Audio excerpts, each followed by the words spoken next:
ഇത് കണ്ടില്ലേ, ഇതാണ് ഇന്ന് കേരളത്തിലെ തെങ്ങിൻ്റെ അവസ്ഥ. അപ്പോൾ ഇന്നത്തെ വീഡിയോയിൽ നമ്മൾ നോക്കാൻ പോകുന്നത് രോഗം വന്ന് നശിച്ച ഏതൊരു തെങ്ങിനെയും വെറും ₹1 മുതൽ മുടക്കിൽ എങ്ങനെ നമുക്ക് രക്ഷിക്കാം എന്നുള്ളതാണ്. നമുക്കറിയാം, കേരളം അറിയപ്പെടുന്നത് തന്നെ തെങ്ങിൻ്റെ പേരിലാണല്ലേ. പക്ഷേ കേരളം മുഴുവൻ യാത്ര ചെയ്ത് കഴിഞ്ഞാൽ കേടില്ലാത്ത ഒരു തേങ്ങ മാത്രമല്ല, ഒരു മടൽ ഓല പോലും ഒന്ന് കണ്ടുകിട്ടാൻ പറ്റില്ല. അപ്പോൾ എങ്ങനെ നമുക്ക് ഈ തെങ്ങിനെ രക്ഷിക്കാം? അപ്പോൾ തെങ്ങിനെക്കുറിച്ച് മാത്രമല്ല, ഏത് വിളയെക്കുറിച്ച് നമ്മൾ പഠിച്ചു കഴിഞ്ഞാലും ഒരു കീടം ഒരു ചെടിയെ ആക്രമിക്കുന്നത് 3 കാരണങ്ങൾക്ക് വേണ്ടിയിട്ടാണ്. ഒന്ന്, ആ കീടത്തിൻ്റെ ഭക്ഷണം; രണ്ടാമത്, അതിൻ്റെ പ്രത്യുൽപാദനം; മൂന്നാമത്, അതിനൊരു ഷെൽട്ടർ. ഇതിനകത്തൊരു കീടം നമ്മുടെ ചെടിയെ അതിൻ്റെ ഭക്ഷണമാക്കി മാറ്റുമ്പോഴാണ് നമുക്ക് ഏറ്റവും അധികം ദോഷം വരുന്നത്. നമുക്കറിയാം, ഒരു കീടം ഒരു ചെടിയെ ആക്രമിക്കുന്നത് ഭക്ഷണമാക്കുന്നുണ്ടെങ്കിൽ ആ ചെടിയുടെ ടേസ്റ്റ് ആ കീടത്തിന് ഇഷ്ടപ്പെട്ടതുകൊണ്ടാണ്. അപ്പോൾ സ്വാഭാവികമായിട്ട് ചെടികൾക്ക് ഈ കീടങ്ങളോടൊരു പ്രതിരോധമുണ്ട്. ഈ പ്രതിരോധം തീർക്കുന്നത് എങ്ങനെയാണെന്ന് ചോദിച്ചു കഴിഞ്ഞാൽ, ചെടികളുടെ ഉള്ളിലുണ്ടാകുന്ന ചില എൻസൈമുകളുണ്ട്. അപ്പോൾ ഈ എൻസൈമുകൾ വരുമ്പോൾ തന്നെ ചെടിക്ക് ഒരു ചെറിയ ടേസ്റ്റ് വ്യത്യാസമോ സ്മെല്ല് വ്യത്യാസമോ ഉണ്ടാകും. ഇത് നമുക്ക് തിരിച്ചറിയാൻ പറ്റില്ല, പക്ഷേ കീടങ്ങൾക്ക് വളരെ വ്യക്തമായിട്ട് മനസ്സിലാകും. അങ്ങനെ കീടങ്ങൾ അകന്നു പോകും. ചുരുക്കി പറഞ്ഞു കഴിഞ്ഞാൽ, നമ്മുടെ കപ്പ കൃഷി നമ്മൾ കണ്ടിട്ടുണ്ടാവും. കപ്പയിൽ എപ്പോഴെങ്കിലും ഒരു എലി ആക്രമിച്ചു കഴിഞ്ഞാൽ അപ്പം തന്നെ കപ്പ ഒരു എൻസൈം പ്രൊഡ്യൂസ് ചെയ്യും. ബാക്കിയുള്ള മുഴുവൻ കപ്പ കിഴങ്ങുകൾക്കും കയ്പുണ്ടാകും. പിന്നീട് ഒരിക്കലും ആ എലി അതേ കപ്പ തിന്നാൻ വേണ്ടി വരില്ല. ഇതുപോലെ തന്നെ ഇപ്പം തെങ്ങ് കൃഷി പരിശോധിച്ച് കഴിഞ്ഞാൽ, തെങ്ങിൽ ഏറ്റവും വലിയ കർഷകർ പറയുന്ന ബുദ്ധിമുട്ട് ചെല്ലി ആക്രമണമാണ്. അതുപോലെ തന്നെ കൂമ്പ് ചെയ്യൽ, മണ്ടരി. അപ്പോൾ ഈ ചെല്ലി ആക്രമണം പോലും തെങ്ങിന് സ്വാഭാവികമായിട്ടുള്ളൊരു പ്രതിരോധം നഷ്ടപ്പെട്ടതുകൊണ്ടാണ് ഇന്ന് ഏറ്റവും അധികം വരുന്നത്. അപ്പോൾ കാലാവസ്ഥയുടെ മാറ്റം കൊണ്ടും മണ്ണിൻ്റെ മാറ്റം കൊണ്ടും ഒക്കെ ചെടികൾക്ക്, അതായത് തെങ്ങിന് ഈ എൻസൈമുകളെ പ്രൊഡ്യൂസ് ചെയ്യാൻ പറ്റില്ല. അപ്പോൾ ഈ ഒരു ചെടിയുടെ ഉള്ളിലുണ്ടാവുന്ന ഈ സ്വാഭാവികമായിട്ടുള്ള എല്ലാ എൻസൈമുകളും ചേർത്തിട്ട് അല്ലുലോ കെമിക്കൽസ് എന്നാണ് പറയുക. അപ്പോൾ ഈ അല്ലുലോ കെമിക്കൽസിൻ്റെ ഉൽപ്പാദനം വർദ്ധിപ്പിക്കുന്നതിലൂടെ ചെടിയുടെ പ്രതിരോധം നമുക്ക് കൂട്ടാം. നേരത്തെ പറഞ്ഞ പോലെ കീടങ്ങളെ റിപ്പൽ ചെയ്യുന്ന എൻസൈമുകളെ പ്രൊഡ്യൂസ് ചെയ്യാനും പറ്റും. അപ്പോൾ ഇത് 100% വിശ്വസിക്കാവുന്ന ഒരു ഓർഗാനിക്കിൽ 100% റിസൾട്ട് കർഷകർക്ക് കിട്ടിയിട്ടുള്ള ഒരു ഗംഭീര മെത്തേഡാണ്. അപ്പോൾ ഇതിനു വേണ്ടി നമ്മൾ ഉപയോഗിക്കുന്നത് ഹോമിയോ ഗുളികയാണ്. ഹോമിയോ അഗ്രോ കെയർ എന്നാണ് ഇതിന് പേര് പറയുന്നത്. അപ്പോൾ 2 രീതിയിൽ നമുക്കിത് അപ്ലൈ ചെയ്യാൻ പറ്റും. ഒന്ന്, നമുക്കൊരു പെട്ടെന്ന് ഇമ്മീഡിയറ്റ് റിസൾട്ടാണ് വേണ്ടതെങ്കിൽ ഒരു തെങ്ങിൻ്റെ വേരിനകത്തോടെ നമുക്കിത് കൊടുക്കാം. റൂട്ട് ഫീഡിംഗ് എന്നാണ് പറയുക. അല്ല, നമ്മളൊരു അഡ്വാൻസ്ഡ് ആയിട്ട് രോഗം വരാതിരിക്കാൻ വേണ്ടിയിട്ട് മുൻകൂട്ടിയാണ് ഇത് ചെയ്യുന്നതെങ്കിൽ മണ്ണിൽ നേരിട്ടും കൊടുക്കാം.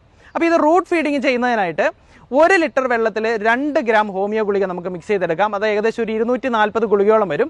അപ്പോൾ അതിനുശേഷം നമുക്ക് തെങ്ങിൻ്റെ ചുവട്ടിൽ നിന്ന് ഒരു 1.5 അടി മാറി ഒരു 3/4 അടിയോളം കുഴിക്കുമ്പോൾ ഒരു പെൻസിലിൻ്റെ വണ്ണമുള്ള വേരുകൾ നമുക്ക് കിട്ടും. ഈ വേരുകളാണ് ആക്ച്വലി തെങ്ങിന് വെള്ളത്തിനെ വലിക്കാനായിട്ട് സഹായിക്കുന്നത്. അപ്പോൾ ഈ ഒരു വേരിനെ നമ്മൾ ചെരിച്ച് കട്ട് ചെയ്തെടുത്തിട്ട് നേരത്തെ നമ്മൾ തയ്യാറാക്കി വെച്ചിരിക്കുന്ന മിശ്രിതത്തിൽ നിന്ന് ഒരു 100 മില്ലി, ഒരു ചെറിയ തെങ്ങൊക്കെ ആണെങ്കിൽ 100 മില്ലി മാത്രം മതി. ഇനി ഒരു വലിയ തെങ്ങാണ്, നന്നായിട്ട് കായ്ക്കുന്ന തെങ്ങാണെങ്കിൽ അതിലൊരു 300 മില്ലി വരെ നമുക്കൊരു പ്ലാസ്റ്റിക് കവറിലോ അല്ലെങ്കിൽ ഒരു പ്ലാസ്റ്റിക് കുപ്പിയിലോ എടുക്കാം. എന്നിട്ട് ഈ കട്ട് ചെയ്ത് വെച്ചിരിക്കുന്ന വേര് ഈ ലിക്വിഡിൽ മുങ്ങിക്കിടക്കുന്നത് പോലെ ആ പ്ലാസ്റ്റിക് കവർ നമുക്ക് ആ വേരിൽ വെച്ച് കെട്ടിക്കൊടുക്കാം. എന്നിട്ട് നന്നായിട്ട് മണ്ണിട്ട് മൂടി കൊടുക്കാം. അപ്പോൾ ഇങ്ങനെയാകുമ്പോൾ വളരെ പെട്ടെന്ന് തെങ്ങ് ഈ ഹോമിയോയെ വലിച്ചെടുക്കുകയും അല്ലുലോ കെമിക്കൽസിൻ്റെ ഉൽപ്പാദനം ചെടിയിൽ വർദ്ധിക്കുകയും അതിൻ്റെ ഭാഗമായിട്ട് ചെടി ഉൽപ്പാദിപ്പിക്കുന്ന ചില എൻസൈമുകൾ ഈ തെങ്ങിൻ്റെ ടേസ്റ്റിലും സ്മെല്ലിലും ചെറിയൊരു വ്യത്യാസം ഉണ്ടാകും. പക്ഷേ അത് നമുക്ക് തിരിച്ചറിയാൻ പറ്റില്ല. 100% ഓർഗാനിക്കായിട്ട് നാച്ചുറലായിട്ട് നടക്കുന്ന പ്രോസസ്സാണിത്. അപ്പോൾ ഈ തെങ്ങിലുണ്ടാകുന്ന മാറ്റം കീടങ്ങൾ കൃത്യമായിട്ട് തിരിച്ചറിയുകയും തെങ്ങിലുള്ള മുഴുവൻ കീടങ്ങളും തെങ്ങിനെ വിട്ട് ഉപേക്ഷിച്ച് പോവുകയും ചെയ്യും. അപ്പോൾ ഇത് റൂട്ട് ഫീഡിംഗ് എന്ന് പറയുന്ന മെത്തേഡാണ്. അടുത്തത്, നമുക്ക് മണ്ണിലേക്ക് നേരിട്ട് കൊടുക്കാൻ പറ്റും. ഇത് കുറച്ച് സ്ലോ ആയിട്ടാണ് റിസൾട്ട് കിട്ടുക. അപ്പോൾ മണ്ണിലേക്ക് നേരിട്ട് കൊടുക്കുന്നതിനായിട്ട് ഒരു 2 ലിറ്റർ വെള്ളത്തിൽ 10 ഗ്രാം ഹോമിയോ ഗുളിക നമുക്ക് മിക്സ് ചെയ്തെടുക്കാം. അതിനുശേഷം നേരത്തെ ചെയ്തതുപോലെ തന്നെ തെങ്ങിൻ്റെ ചുവട്ടിൽ നിന്ന് ഒരു 1.5 അടി മാറി 2 വശങ്ങളിലായിട്ട് ചെറിയ 2 വാനം എടുക്കാം. ഒരു 1/2 അടി താഴത്തിൽ ചെറിയ 2 വാനം എടുക്കാം.